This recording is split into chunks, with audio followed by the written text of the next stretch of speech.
తొందరపాటు మాట తిట్టు ఎవరినైనా మన బంధువుల్ని మిత్రుల్ని నీలాపనిందలు వేసి తిట్టే ముందు బాగా ఆలోచించుకోవాలి. అలా అనవసరంగా నిందించిన వాళ్ళు రామాయణంలోనే బాధలు పడ్డారు, మహానుభావులు మామూలు వాళ్ళు కాదు.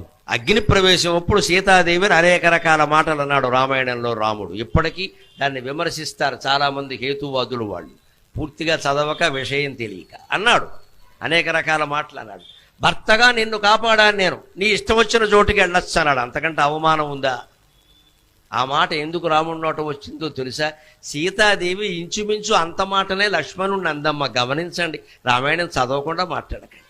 మాయలేడి కోసం ఆయన వెడితే హా సీత హా లక్ష్మణ అని అరిస్తే వెంటనే ఈయన్ని వెళ్ళమంటే నేను వెళ్ళనమ్మా, నీకు తెలియదు ఇది రాక్షస మాయ.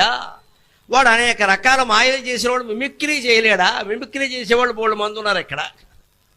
అలాగే వాడు రాక్షసుడు లేడి వేషంలో వచ్చాడు, ఇప్పుడేమో ధ్వనిని అనుకరించాడు.